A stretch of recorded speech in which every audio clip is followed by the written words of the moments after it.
This is Coda Radio, episode 12, for August 27th, 2012.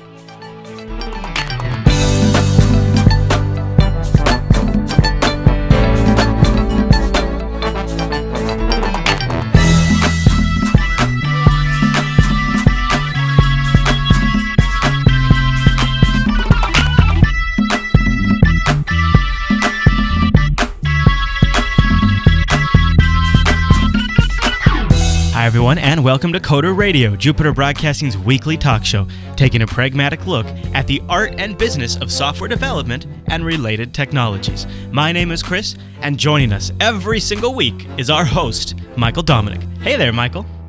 Good morning, Chris. How are you? Good afternoon to you, sir. How are you doing today? I'm quite well. Okay. Rumor had it you might be maybe slightly hungover, maybe a little tired, but ready to do a show. I'm ready to go. I poured some coffee on my lap, and it's just the pick-me-up you need. Right. This is a great way to wake yourself up. So what are we talking about today? Well, we are talking about game development today. Oh. And I will tell you why we are talking about that. Oh, okay. If you remember last week, I mentioned XNA having, should we say, an uncertain future? Yes. Well, that sparked quite the fervor of response. Oh, good.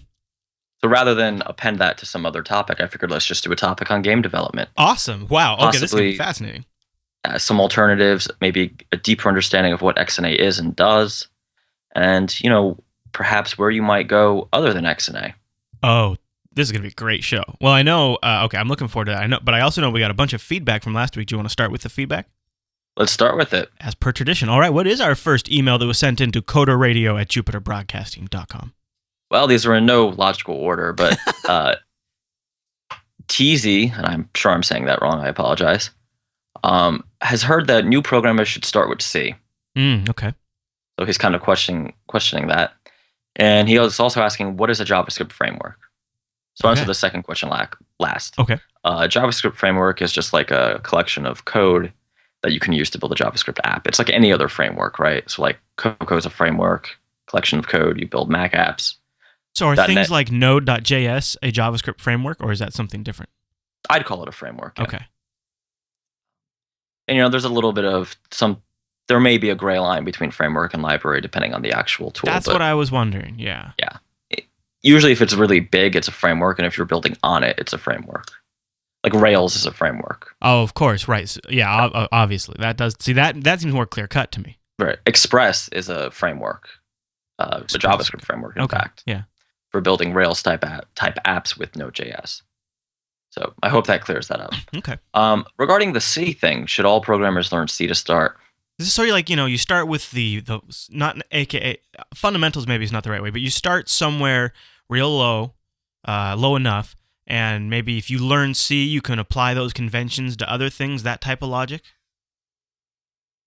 Yeah, I think the idea would be you would understand more how things work underneath to a certain point if you learned C instead of, say, Java. Yeah. Or instead of, like, BASIC. Sure.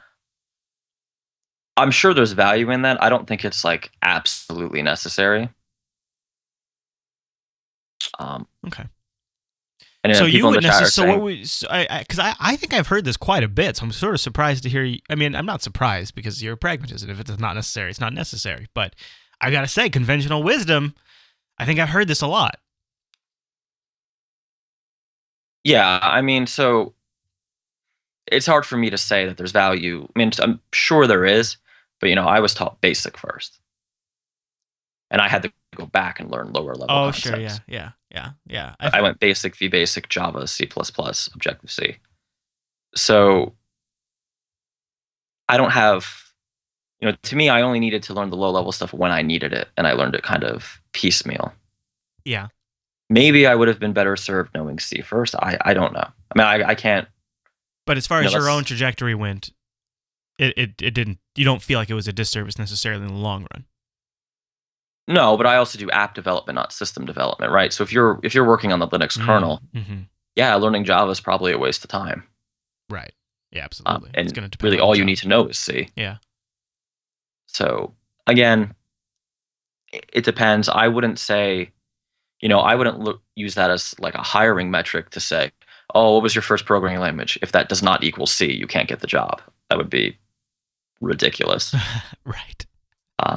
But I'd like to hear some feedback on this because I get the argument that this if you start with lower level concepts, you're quote better.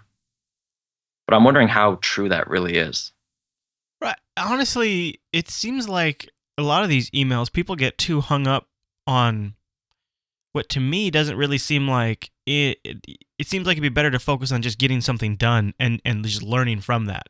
That's always been my way. Forget about, I need to learn X language. Do a project, figure out what a good tool for is, and learn that tool. Like one thing I notice a lot of podcasters will do is a lot of podcasters will obsess, and I don't mean to offend anybody who might be a podcaster that's listening to this, but they tend to obsess over their gear and all of the new features that new things are going to bring, and they got to make sure they do things in just this right way, and they don't actually so much focus on the quality content of the show. And I think it's somewhat analogous to programmers where they focus so much on the tool that they're going to use or the library they're going to use or this or that they're going to use, and they kind of get lost at that whole beginning spot and never really move forward. Yeah, and there's also the other element, Chris, that I think we've touched on a few times, of the whole alpha geek warrior thing with programmers. I hate to say it, but a lot of the times this conversation comes up is not theoretical. It's because they don't like someone or they feel someone's quote bad and they want to run them down. Like you get in a disagreement. Oh, well, I know assembly, so I'm right and you're wrong. Mm-hmm. Mm-hmm. It's one of the nastier sides of the kind of personalities we tend to have. And I can't say that I haven't done it. You said I'm guilty. My big thing is, well, you don't understand memory management. All you do is work with garbage collection. So right. Stop complaining to me about not auto-releasing things. Right. That said, it's a bad trait to have. I mean, I've seen it happen, and it happens a lot. Like, if you don't know C, you're not a programmer. I don't think that's true. And I do work in C, and I honestly...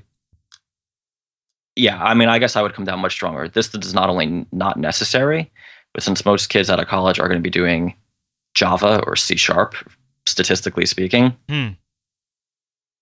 they would be better served spending 6 months learning Java than 6 months learning C for their career. Mm-hmm. And then you can always buy, Knuth's writings by yourself. You can always read the C book by yourself if you really need it. So, Natch in the chat room says learning the lower level stuff is pretty important in his opinion. Memory management, pointers, etc. Understanding how stuff works under the hood will make you a better programmer. Not sure if you absolutely should learn that stuff first, however. But I'm glad I did.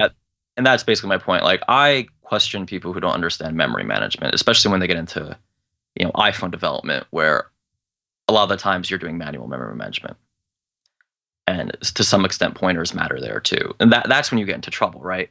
So if you never learned it and you go down into the levels where you need to know those type of things and you just try and apply your, in the example of memory management, your way of thinking with a garbage collector, you're going to fail miserably. Mm-hmm. Now that is a great contribution, Natch. But, the question is, should it be first? And I don't think so. Because the other thing is, I think it would scare, like if every first year a software development student had to learn C and pointers and memory management, I think you'd see a lot of dropouts or a lot of major changes. Yeah, it almost seems to be something you'd almost want to approach a little more relaxed. Yeah, I mean, I'd rather give a student an easy win, let them write a Java app. Right, and come at it with a little more confidence later. And then we can say, okay, this is what memory management's all about. Interesting. Yeah, interesting. I like it. Cool. Next email from Nicholas. That's all you, Nicholas. I'm not sure. He says, he is writing to you, not to me. He just says, "Dear Michael," and I'll just read it. He says, sure. "Dear Michael, the question is if money can be made with open source software. It's been extensively discussed on LAS and I think also on Coda Radio. Brian Lunduk has even changed his whole business model to investigate the possibilities. I would like to hear your opinion on an idea that I have been playing around with. Please consider that I am a CS student with close to no experience in the software market." So his idea might be complete BS, he says. But here it goes. Make your source code publicly available for free download and also offer a paid version in the App Store. That way somebody who is willing and able can download the source, configure and compile it, and install without having to pay anything. They would also have to deal with updates themselves. But I think there is a high percentage of people who would say, meh, I'll pay the $2 and install it automatically so I don't have to worry about the updates. The advantages would be the code would be open source and you would be giving something to society and possibly getting some support back. Also, your chances of becoming friends with Richard Stallman would increase. The downsides / problems are possibility of less sales. Do you support both versions or the paid version only? And how do you distinguish that, in terms of like when people are contacting you for support? How do you make sure that nobody just takes the code and offers a precompiled versions themselves? Yeah, that's it. Please let me know what you think of it. Nicholas. That's a really interesting email and an interesting idea. And a bit of a spin on Brian's model where he at the end there he tried. It's interesting. Yeah, and he said, it's sort of like the the source code available or grab the binary. Only in his model, he's distributing it through a store. Right. So I think we should just take it step by step here. First off, the Brian Lunduke example was a good idea, a good experiment, but ultimately it wasn't successful. He ended up closed sourcing and having to sell it, which is fine. I wouldn't use his approach though as necessarily an indicator. It was, I've seen lots of people try it and lots of people fail. And I think there's a good correlation to the App Store too. I think perhaps there might be a greater lesson in execution than the idea because as an end user, I would always opt to buy the precompiled App Store version, and I think a lot of people would. See, the problem is in order to do it, you really have to produce and you have to be committed once you make that switch. You can't just like put it all out there and then step away for a couple of months and see what happens. And I think a lot of people when they try it, they don't execute properly. I'd have to disagree. Okay, all right, that's fair. I think there are enough scummy people out there who would just take your app, compile it, and sell it as their own or give it away for free. Yeah, it does seem like that could definitely happen. That if you're commercial, unless you're selling a service, open sourcing is probably dangerous for you, at least open sourcing the entire app. I'm all for open sourcing libraries, which is something I do. Or open sourcing the core app, and then. But open sourcing the top. What about the model where plugins are pay for, and the app itself would be? Yeah, no, probably not. It's probably too much, huh? It's a lot of risk. I mean, I think if you can absorb the risk and you're in school and it's which he seems to be, or I think he said he was. I think you're okay, but if you have bills to pay, it's too much risk for me to take. I'll be straight out with that. Given my experiences with piracy and people will tolerate a lot of annoyance to get the free version rather than the paid version. People really want to find a model though where they can earn a living and produce open code. And I think there already is a model, right? You sell software, but rather than selling the actual software, you sell services on the software. Yeah. But that's a pretty limited set of software you can create that does that. Right, and your plugin idea might work, but I don't know if it works for an app on an app store like he's suggesting. I think that works for a web app. Yeah. Where basic usage is free, you pay for extensions or additional functionality. Having said that, I would love to be proven wrong, but so far, there's years of examples of me being right.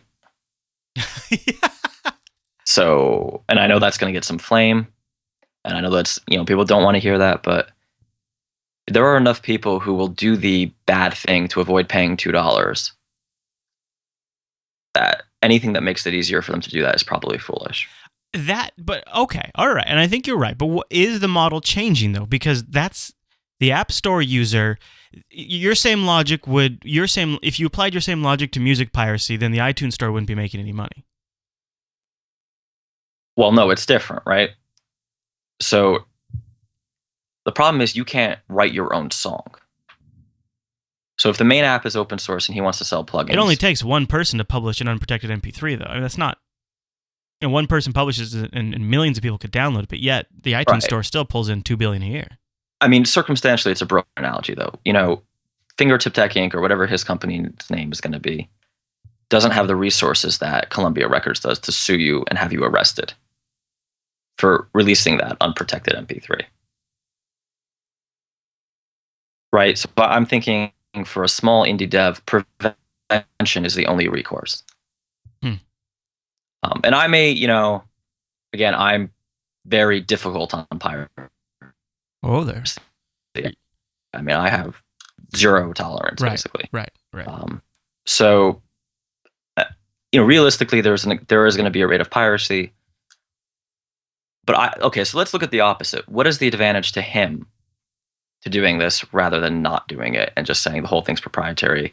The app itself is free, but you can pay for add-ins. What's the advantage? And the analogy is broken, JB Viewer 13, because this guy and Columbia Records are not equals in any meaning of that term. I just meant in the sense that even though I could get it for free or somebody else could get it free, there's still enough people willing to pay through the legal channels if it's easy enough, and the app stores kind of make it easy enough to do that there might be enough of a critical mass. Interestingly enough, if you want to use the App Store, you've again been proven wrong.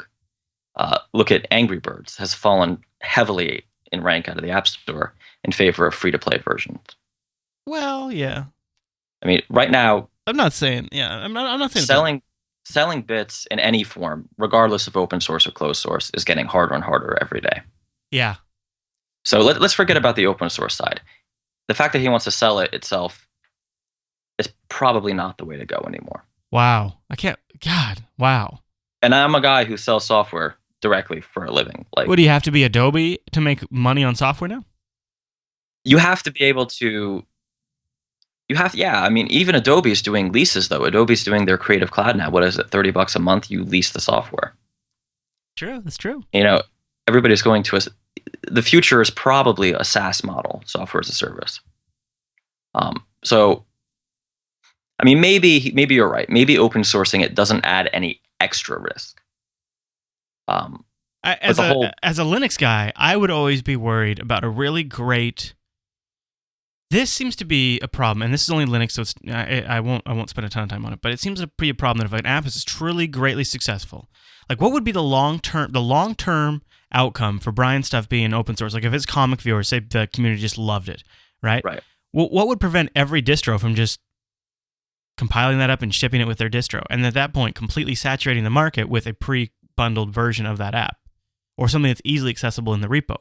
Because that's all it takes is for one distro maintainer to take the source code and put a build up in the repo, and then it's listed in the software center or whatever, Right. So I think one of the first things you have to do is get a lawyer to write your license in a way that forbids that. I mean, I would love, I think the open source model of the app itself is free, open source, and extensions are charged. Could probably make money. Here, I don't want to get too. You asked a question, and I think we should answer it. You said what would be his advantage to going open source? His number one advantage would be he's one person, and if it goes open source, he could get patches and contributions back, and it could take the software in a direction that he never conceived of. I mean, it could be.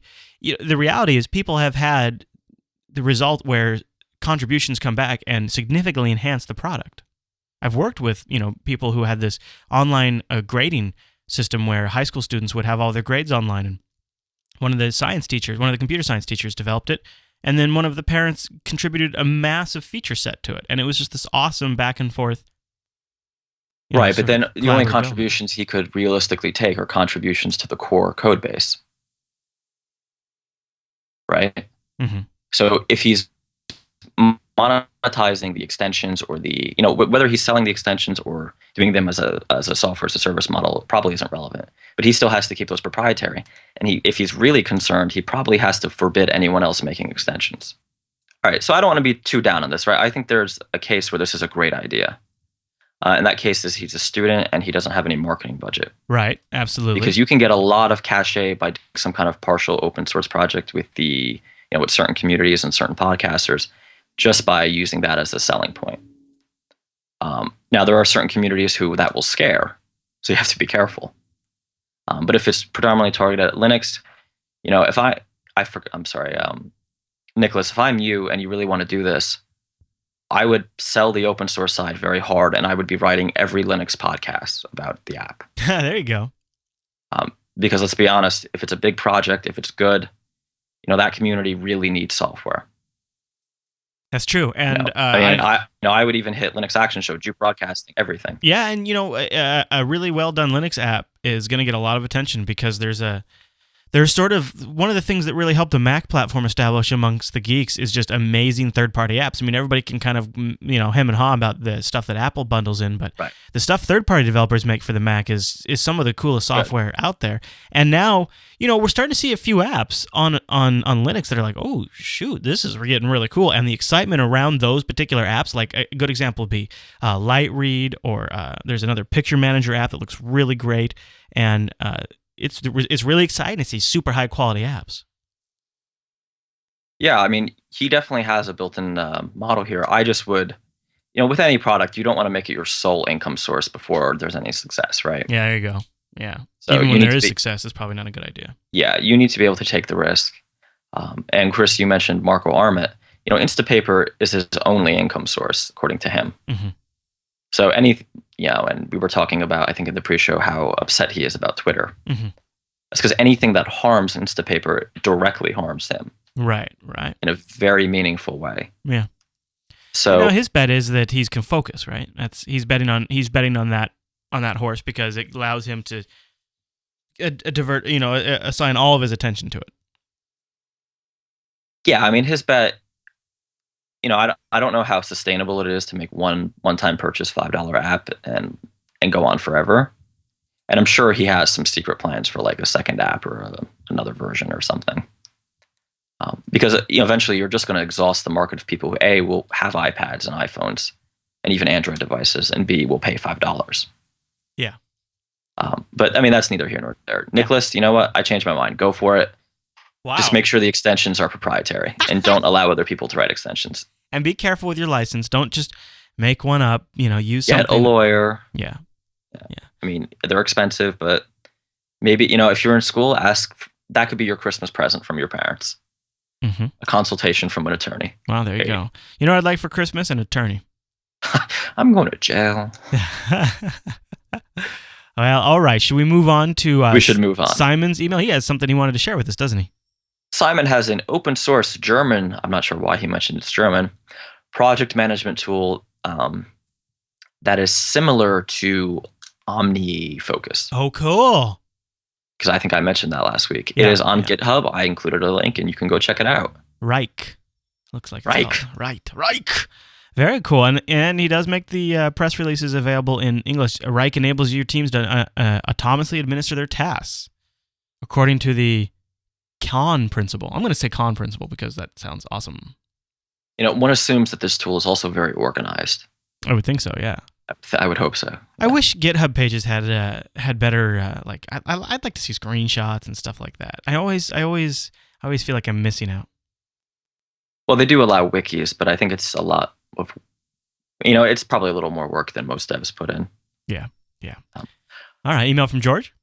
Yeah, so George asked me if I know about rubber duck debugging. If you're not familiar, you put an inanimate object on your desk and you talk through a problem you're having and code with it.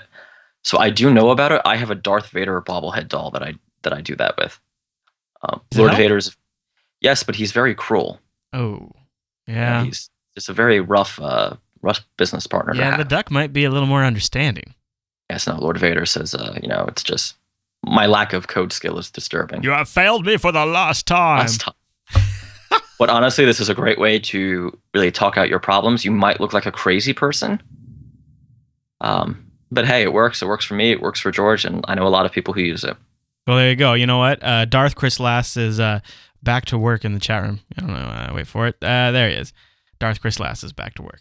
All right. That's a good idea. I might try that sometime. Maybe although I'm not sure. I'll try. I have the bust of Captain Kirk around here somewhere. Maybe I'll try that. Yes. All right. Mike N wrote in with a question for me. What was it? Oh, sure. So the question. Yeah. That's the person. Oh, the one where the name we were. Oh, okay. But you kind of remembered what it was, right? Yeah. So the question is, as a sysadmin, he knows Bash. Okay. Should he bother alerting Perl or Python? Now we know what my answer is going to be. So. Oh, but just from a straight up sysadmin standpoint, he's a professional sysadmin. Oh yeah. I would say, yes. People might debate whether Perl would be the right one or not, but I'll tell you, there is a lot of things you can do that are very handy, and it is extremely well supported on the Linux platform. I'm assuming Linux. He's using Linux. Yeah, if he's using Bash, he's probably using Linux or BSD. You know, I actually know this is what's really interesting, and it hasn't actually been as much of a train wreck as I expected. But brace yourself for this, Michael. One of the guys I took over did a lot of his previous what would normally be shell scripting. He used PHP on the command line. Really? Yes, and I got to tell you, it works. It's definitely a lot more kludgy than it needs to be. But when I saw that the first time, I was like, no. Because at the most I've ever used PHP on the command line would be like if I want something really hacky in the back end to happen, like maybe execute some sort of Linux command on the command line or something. And you know, so my point is you could even go as far as using PHP for your scripting language if you want. It doesn't have to be Perl, but definitely at least get really comfy with Bash. Fair enough. What do you think, though? Well, my answer is obviously yes, right? Okay. I mean, I have all kinds of scripts saved in my Dropbox. A lot of them are written in Ruby. Yeah. But that's just out of convenience. If I knew Perl, they might be in Perl. That's one of my little tricks is I keep all of my scripts that I write and I keep them in a Dropbox. Yeah, I mean, you know, before, just a quick sidetrack. You know, when Apple first released the Retina iPhone, I needed a script to check for that I had Retina images for all the apps I work on.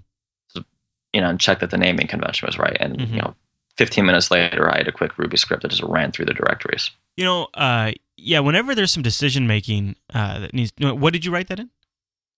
It was in Ruby. Okay, I was gonna say, whenever you need something that's got some good decision making stuff, it's generally, you know, you could do it in Bash. I'm always amazed when I think I've reached the limits of what I could pull off in Bash, and then like I find somebody else's script, and I'm like, oh god, I never even thought of that. But you know, really, you start to hit a wall, and you start to get limited in what it can do. So yeah, I mean, the point of a script, at least to me, is just to get a job done in an automated fashion. So I wouldn't worry too much about what it's written in, as long as it does the job. Yeah, I mean, I use Ruby because I know Ruby, but yeah, did we skip Alex's email about OpenHatch, or did we cover that? We totally skipped it. Oh, I'm sorry, Alex. Do you want to do that one real quick? I'll do it right now. Okay. So Alex writes in to share OpenHatch. It is kind of a matchmaking service for people interested in doing open source development and open source projects. Oh, cool.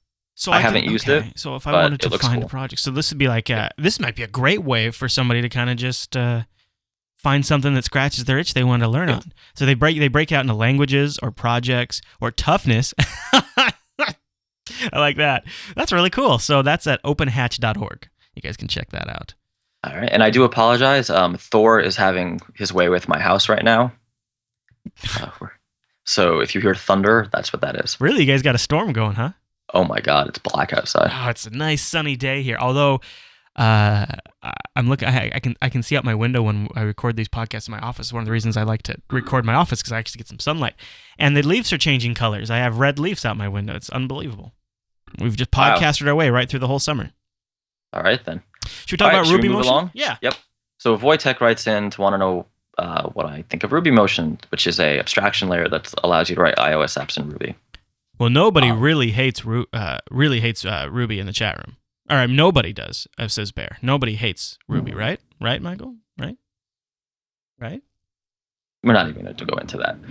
Oh, now I hear the thunder. Yeah, so if I get struck by lightning, I think the show might end. Okay. So Ruby Motion. Now, for all you people who think I'm a Ruby fanboy, record this. I think it's a bad idea. Ooh. It's foolish, and there was no reason not to learn Objective-C to do an iPhone app. And to me, this is worse than using PhoneGap. This is like, you know, I've read the forum posts of people using this, and a lot of them are just scared of memory management. First off, Arc exists now, so you don't need to know memory management. You should, and it will help you, but for the most part, it'll take care of it. Okay. Second of all, you're always going to be behind Apple's new implementations. And there's no advantage to doing this in Ruby with the exception of maybe a, you know, internal app, because your company's a Ruby shop and no one knows Objective-C, that you just need something simple done. But I would not ship anything commercial on this under any circumstance. There you go. That's the Send word your from the hate man. mail to Alan at Jupiter Broadcast. He's gonna, yeah. Actually, Alan's been working a lot in Ruby recently, so yeah, he'll have some thoughts on that. Now we have a line item here for David, but I think that might have been Was that me getting my wires crossed on that one, or do we actually have a David that sent in an email this week? No, that was me getting my wires crossed. Okay. But we do have one from Brandon, right? So Brandon took me to task a little. I was highly critical of people changing their web stack, or even just in general project stack, because there was problems in a project. The example was, if you have a working .NET app, why are you rewriting the whole thing in PHP? I remember this. Yeah. And vice versa. Right. And he said, well, in some cases that'll fix the problem. Unless the problem's actually the technology and not just people writing buggy and crappy code, that's not the most efficient way to fix it. Sure. I would still say, just fix the bugs in the code. Don't blow out months of work. There may be one or two cases where it makes sense, and okay, I'll admit, if you're using something super old, you need to pull it out. So like .NET 2.0. Mm-hmm. Yeah. Oh, that would be a great example. An ancient version of PHP. Yeah. Perfect example there too.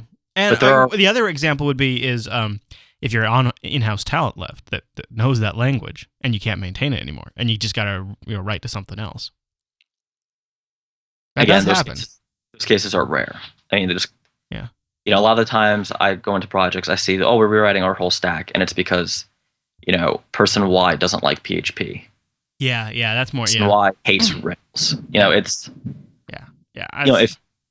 If you're about to recommend this to somebody, I would sit down and think, am I recommending this because it's the right call for them, or because I don't want to deal with PHP, or whatever the stack is that currently exists. Again, there may be edge cases where it makes sense, but normally it is not the most cost efficient and therefore in the best interest of your client solution. Yeah, for sure. All right, so there we go. Derek Twittered me asking what I think about Lua. Okay. So Lua's fine. It's used commonly in game development. And I believe if you wanted to write a World of Warcraft add-on, that's what you'd write it in. Mm-hmm. Large portions of Stuxnet, the Flame virus were written in Lua. Okay. So it's definitely been battle tested. Yeah.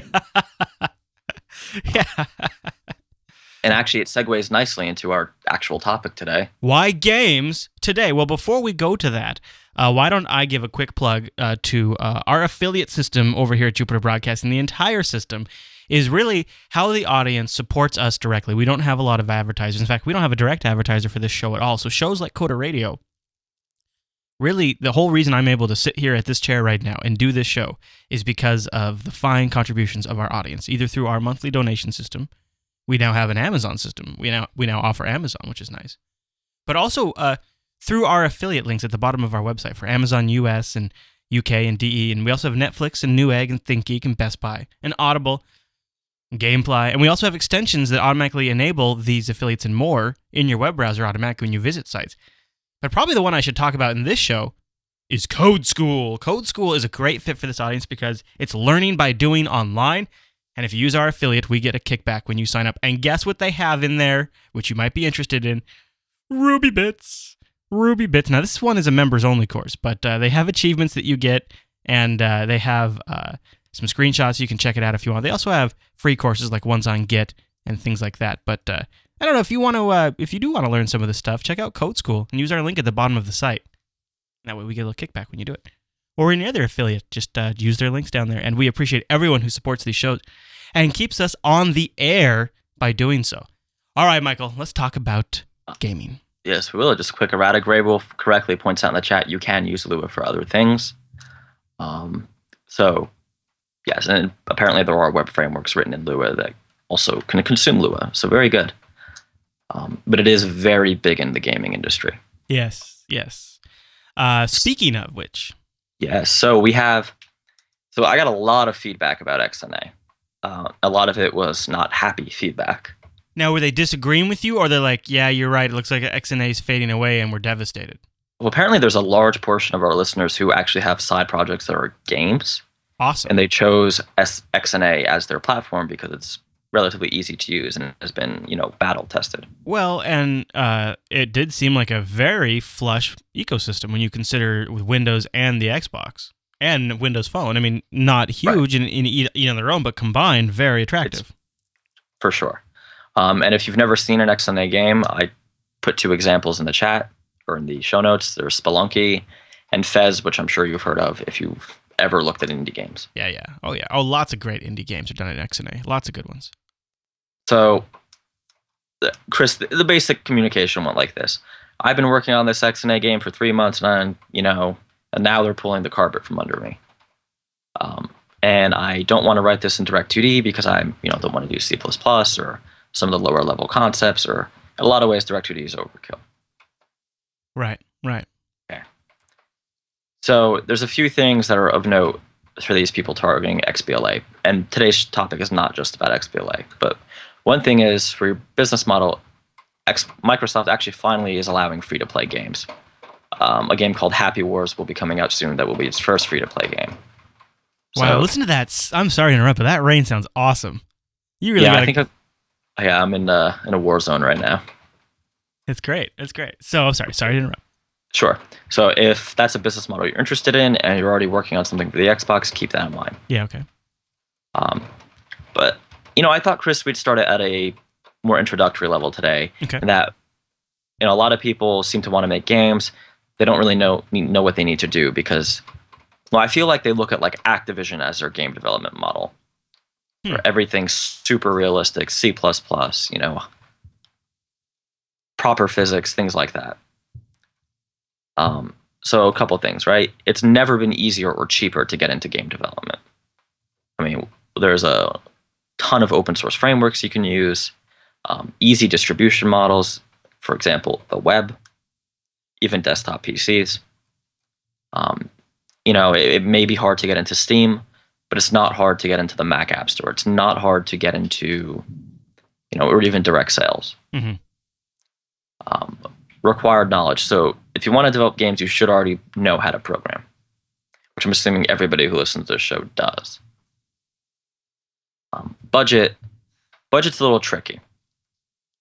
You need to understand that you're not going to be able to make the next World of Warcraft. You're not going to make the next Call of Duty. If you look at things like Spelunky and Fez, those are pretty high budget indie games, right? I would say those should be the bar you hold yourself to, if not a little lower. It's a little, if you're not using a proprietary engine that you have to pay for, and if you're a graphics designer or artist yourself and you can make your own assets, it certainly costs less money. But I'm assuming most of the audience is developers that has to pay for assets. Mm-hmm. Mm-hmm. So you're probably looking at, even for a lower price designer, several thousands of dollars in assets. Then you need a sound engineer. And also, you really should get some testers. Yeah. Don't test on your users. Yeah. So I would say, you should be thinking in thousands of dollars even for a simple game. Probably even close to the 10,000 mark. You can kind of see why Notch, the creator of Minecraft, went the route he did with the low blockies and the 8-bit look and all that, because look at all the money he just saves just by creating that stuff, even if it does look kind of old school. Absolutely. So the next thing in these Google Plus and Twitter and communications was, I got a lot of people interested in game development but didn't know what platform. I think I would call it a newbie mistake is to think about the PS3 and the Xbox and the Wii as your target. Okay. That's probably out of your league, just based on cost. First of all, Sony's not giving you a dev kit, neither is Nintendo.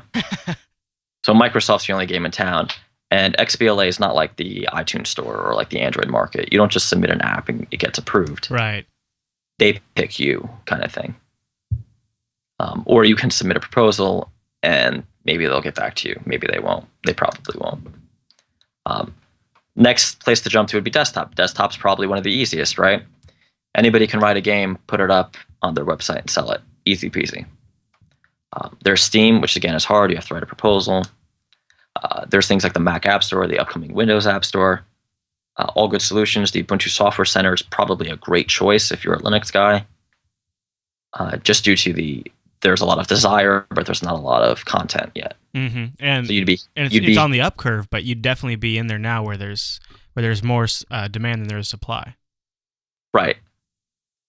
So and Gray Wolf's pointing out that the PS3 is probably the hardest, right? Because you need financial stability and a number of published games on other platforms before they'll consider you for a dev kit. Okay. So you're not Activision, and you need to understand that. Like you're some guy and you're not worth their time a day. Oh. This is the way it is. Yeah. But in comes the great equalizer, the web.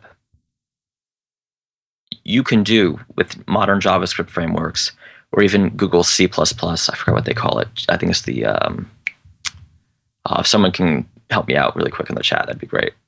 But basically it's C++ that runs in Chrome and the Chrome Web Store. You can do a high quality game. My example of this is Bastion, which runs in Chrome.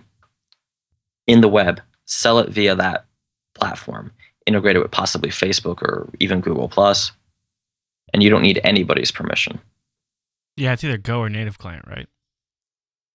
One of those two. Native client, that's the one I'm thinking of. But Go is an option.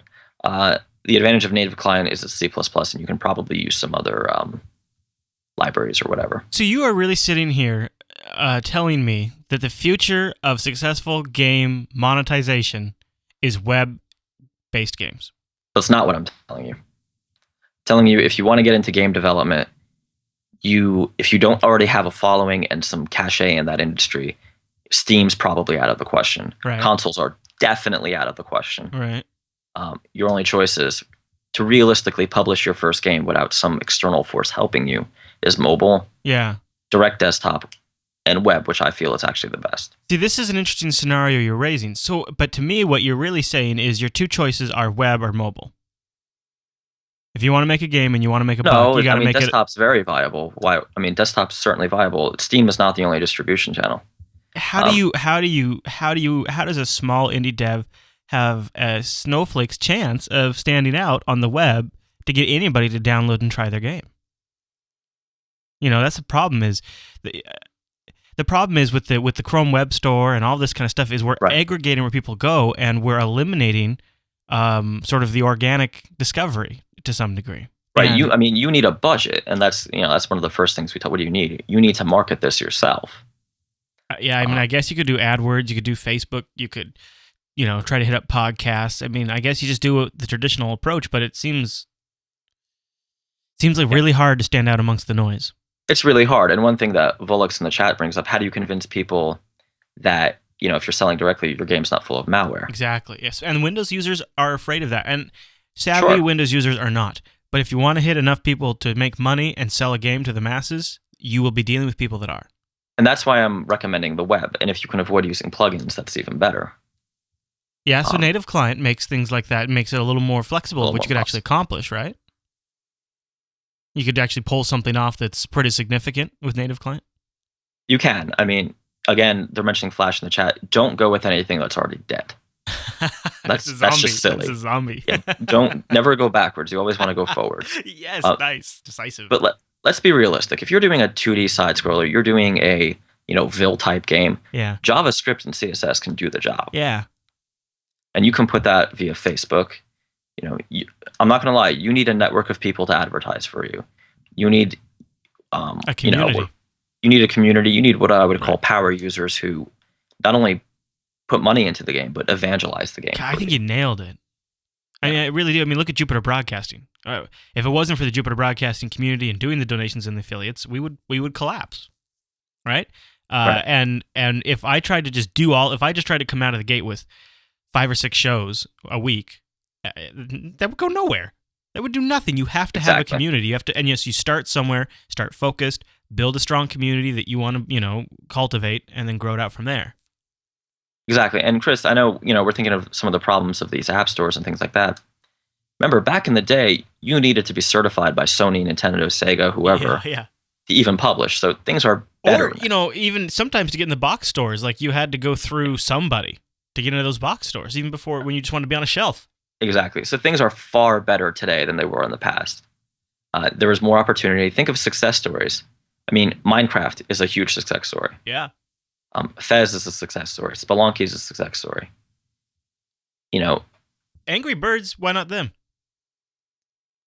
They are. I mean, Rovio, sure, they'd been around before Angry Birds, and they'd done a lot of stuff, but they weren't that big. They were kind of a small shop. One advantage Angry Birds has is they launched at the right time. Yeah.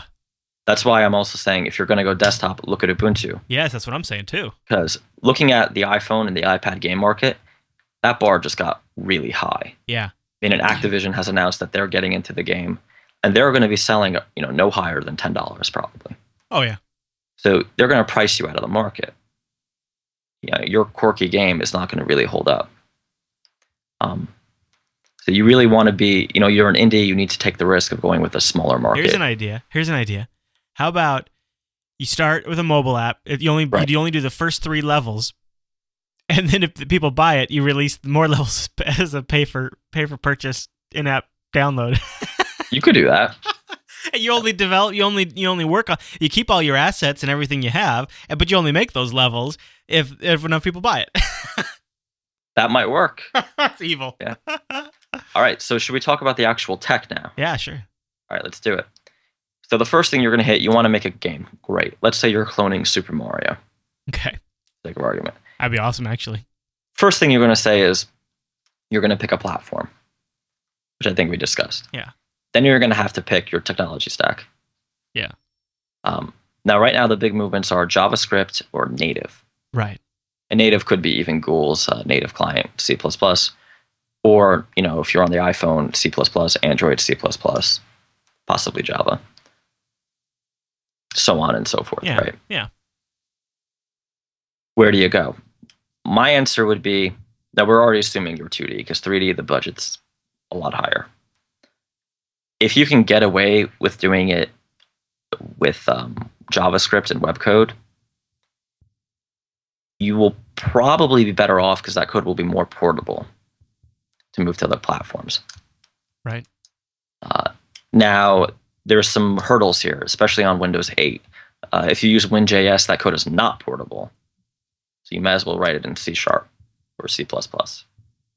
Remember, C++ Direct 2D is very different than OpenGL C++. Again, those aren't portable. So if you go native, the next thing you have to pick is OpenGL versus Direct 2D. I would probably go with OpenGL because it runs on, Linux, Mac, Windows. In fact, didn't they just come out with benchmarks where OpenGL performed better? Yeah, well, Valve did, yeah. Yeah. So I don't think the only risk is that WinRT will not allow OpenGL. So you have to keep that in mind. So WinRT would literally just be the Windows-based ARM tablets that don't even exist yet. Correct. And but we if it's have a no big idea market, how they'll sell. Yeah. Well, it could be a big market in 2 years, then you make it. Right, but you're right. It's good to know. We could only deal with what's out today. And today, OpenGL is probably the way to go if you're going to go C++ in 2D or 3D. Yeah, right. Other options, you can go a level up, right? Somebody mentioned Pygame in the chat. That works if you're a Python guy. I like Unity 3D. I've worked in it. Little hard to do 2D in it. It's a little awkward, but it works. And also, its licensing terms are very indie, very. Oh, very are they? So they're not. It's not like a nickel and diming you kind of thing. They don't get any money unless you do well. That's really cool. Yeah, and I think you have to make like 50 grand for them to ask for anything. No wonder why they're getting so popular. And I might be wrong about the amount. If somebody can correct it, that's great. Put it in the comments. Next choice is, let's be honest. This all started with people were working on XNA, and they kind of got slapped down. Right. Well, the Mono project is here to help. They've come out with Mono Gain. Yeah. Its support, it has some weak areas, particularly its Mac support is a little lacking. One thing I didn't like is I downloaded the Mac sample and it doesn't compile out of the box. It generates about 20 errors. Bad sign. No, I did the Windows one, it worked fine. I did the Linux one, it worked. It's the same problem Mono's always had. Mm-hmm. They prefer 2 platforms over the third. Mm-hmm. And they really don't have the strong Mac community because right now Apple has put a lot into making Game Center and Objective-C game development better. Right. Next option, but again, if you already have some investment in XNA and C# development, great example, Bastion used Mono Game to port to Linux and Mac. And they have actually open sourced their version of Mono Game that fixes a lot of the issues on Mac. Huh. Now, they say they're not going to maintain it, but you can take it. I'm not sure why they didn't offer the changes back to the project, but that you have to ask them. Isn't Unity using Mono on Linux? I believe it might be. Yeah, I think it's sitting on top of Mono. I think it does. I think it's built on, but Unity is kind of its own thing in a lot of ways, right? Unity's, I would say even higher level than Mono Game. It's just funny. I thought Mono was on its way out, and then the marriage of Unity and Mono is kind of bringing it back. Yeah, I think Mono's on its way out for desktop business app development, but Mono Game seems like it has a lot of support. Yeah.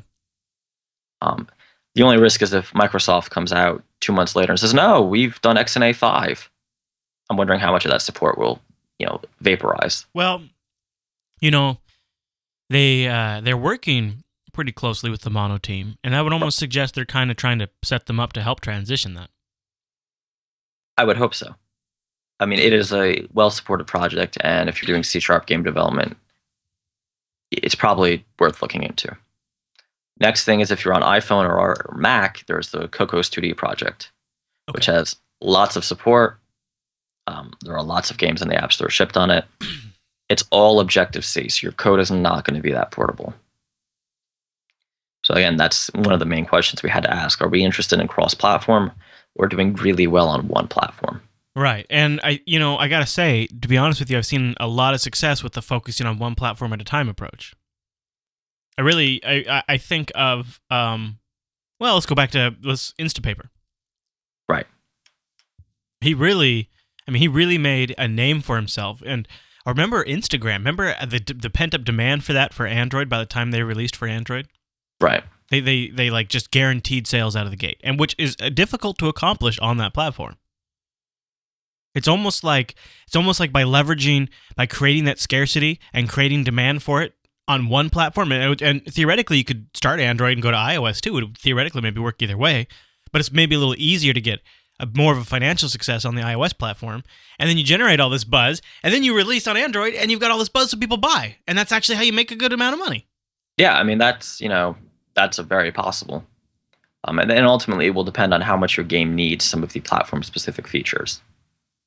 And I guess it's also a very personal choice too. Yeah.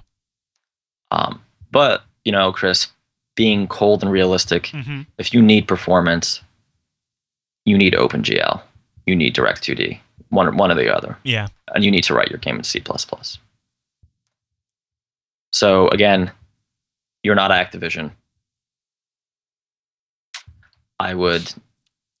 What about doing something where you separate it? Is there maybe possible? Does that depend on the game where you write maybe like some sort of back-end component and something that's more portable, and you write the top to it that's native to that platform? Yeah, I mean, it's all software, right? So a lot of things are possible. The question is the convenience it gives you easy to maintain? Yeah. And it would be interesting to find out how Bastion's doing it, because right now they have several versions of the same game running around that are using different technology, and I'm sure there's some code sharing. Mm-hmm. But do you want to have to maintain 3 ports of the same product? Because then what happens if you need to make a change? You have to make that change 3 times in 3 code bases. Yeah. So and there could be side bugs in Mono Game that don't exist in Direct2D. Oh yeah, vice versa. Sure. Also, there's a time invested in working at that low level. Does your game really need it? Is it worth it? And hate to say it, are you good enough at C++ to do it? I mean, pot kettle black, I would avoid Direct2D or OpenGL unless I didn't have a choice. But then again, I like retro games, so don't really need it. I do too. Yeah, so Mono Game was more than sufficient for me. So was Cocos 2D. Yeah, maybe. Yeah, I was gonna say leave the cool, crazy 3D first-person shooters up to the big guys, but then I remember there's a lot of really great open source 3D first-person shooters that I love. Yeah, and what I always say is, and I've done this myself when you're trying to do your first game, and I've had games I never released, is being over ambitious. Oh, Thor's back. Thor's back. He agrees with me. Really, your first game should be something simple, not World of Warcraft 2. Of course. And that's, if you've ever watched Indie Game, the movie, Phil Fish admits that the reason Fez took 5 years to develop is he was far too ambitious. And he almost went bankrupt doing it. So it's really important to rein in your expectations. Wow, I'm a downer, I have to say.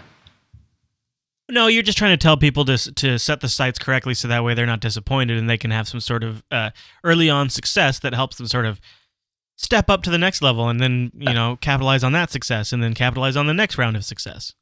Exactly. You don't want to have everybody just blow it on the first go. Yeah. Now, I mean, I think especially for the JB community, Monogame's a great choice because it will run well on Linux. And I think that's a built-in. You could get assistance from the community, built-in market. I think that's the way to go. The last time I advocated Mono, I got punched in the throat. So hopefully it doesn't happen again. Yeah. You might want to put your shields up on that one. Yeah, shields up, Captain. All right. So, monetization. Let's run through the rest of this really quick because I know we're running out of time. That's okay. Monetization. Free to play, is it a fad or here to stay? I say it's here to stay. And so do the metrics. I'm not going to go over the charts, but look it up. Top grossing games are all free to play now. Yeah, and it seems, the one I have the most recent experience with, Star Trek Online, they are doing much better now that they went free to play. Exactly. Well, at least monetarily. There is, of course, the danger. I don't know if you're familiar with the case of Gasketball. I've heard the name. The game sold 200,000 copies in like a week. Nice. Was top of the charts on iTunes, and the guy ended up living on the street. What? He wanted to do what he considered an honorable free-to-play model. Okay. Where he had one purchase, and he didn't nag the user to make the purchase. Oh, that's not going to work. So these 200,000 users are hitting his servers, costing him more and more money. Yeah. And no one. He had a 0.0001% conversion rate. Yeah, of course. Yeah. Well, and, I look at Jupiter Broadcasting.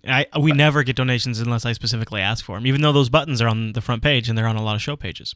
Right. So my recommendation, and if you read the Penny Arcade article, the lesson learned is if you're going to do free-to-play, it's helpful to remind the game, to remind the users. That's funny. Your audio cuts out right as the lightning hits, and then I hear the thunder afterwards.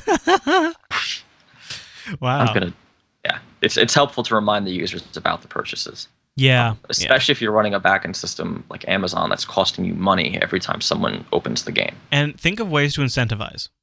Exactly. All right, so we talked a lot about games today, and I feel like I should just sum it up a little because I think I've been a little negative. All right, something maybe to make people smile. Right. And I think the bottom line is there's never been a better time. I know many of you are Linux guys.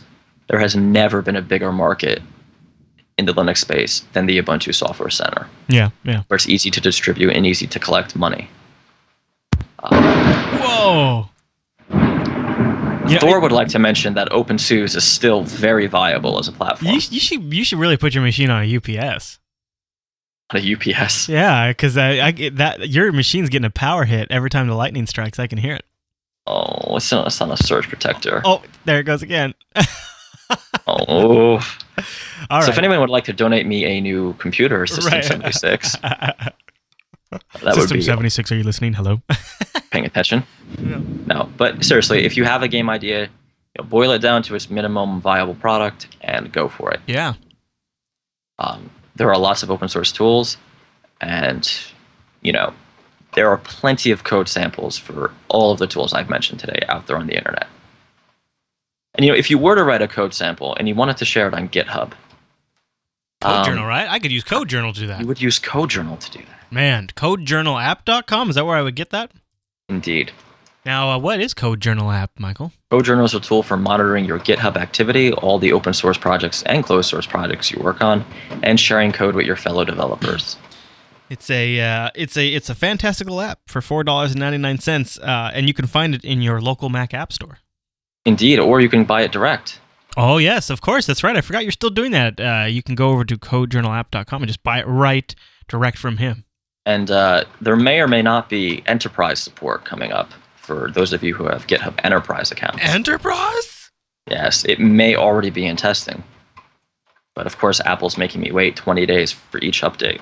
So you had enough people ask for Lion, huh? I guess it's been the fastest upgrade to Mountain Lion, but still enough people online that they... Most people are using Lion. Yeah. They use the app. Yeah. Which is unfortunate because the UX was done to Mountain Lion. Well, when they upgrade, they'll perseate it a little more. Yeah.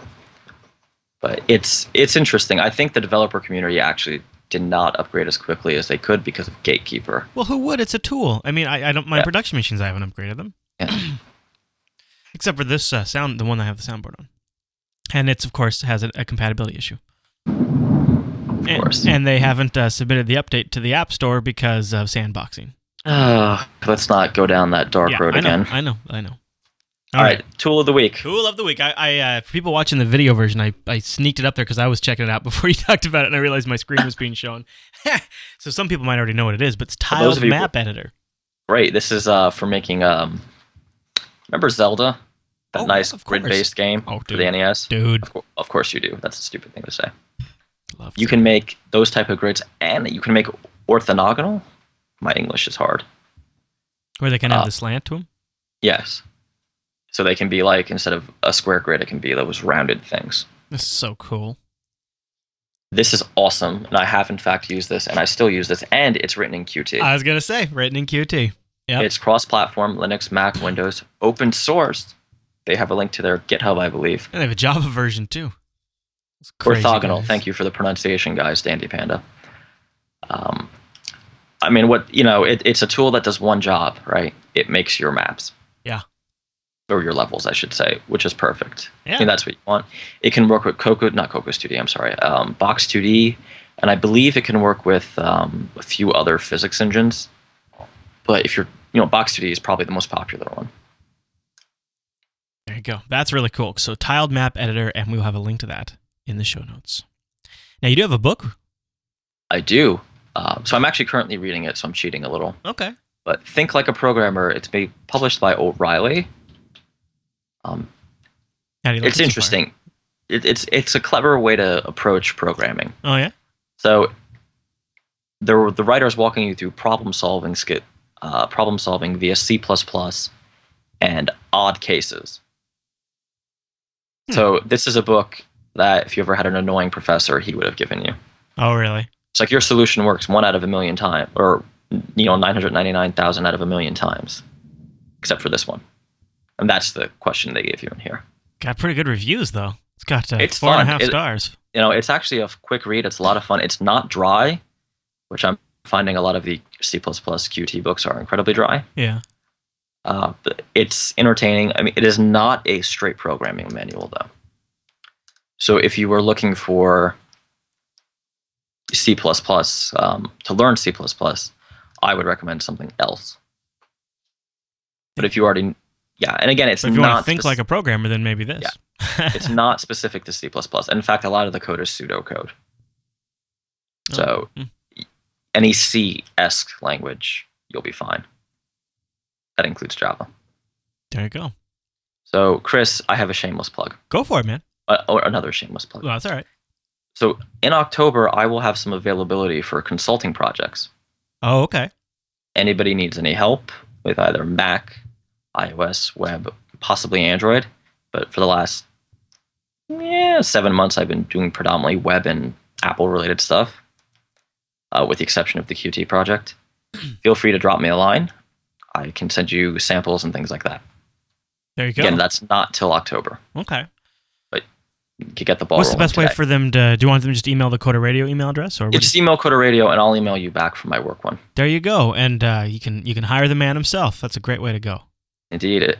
Unless, of course, your thing is on WinRT. Then please don't call me. Whatever. You love Metro. You know it. I do love Metro. I'm sorry, Windows 8 UI.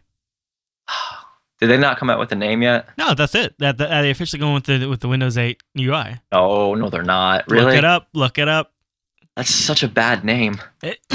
Some people are also shortening that to Modern UI, but yeah. But Metro... Apple's UI is called Aqua. Ubuntu's is Unity. Yeah. But Modern UI... they had Arrow. Arrow was nice. Arrow was good. I liked Arrow. I thought Arrow was fine. They could have just called it New Arrow, or they could have called it... Because New Arrow kind of sounds like New Era. Right? So New Arrow, it's a new era. Okay, it's not that great, but it's better. It's better than Windows 8 UI. It's better than that, at least. So how are they going to differentiate the desktop and the, quote, the artist formerly known as Metro to lay people? Classic? I don't know. So they're just naming the desktop Classic. Maybe. Okay, so I don't know. So they're retroactively renaming the desktop from Arrow to Classic. I think so. Yeah, because Arrow is not even... They don't use Arrow anymore. And it's not the Arrow UI anymore. They need to hire new marketing people. It's interesting, isn't it? It's been on my mind. It's been on my mind because I've been testing it over the last week or so with client stuff, and it's been interesting. Right, because the dev docs still call it Metro.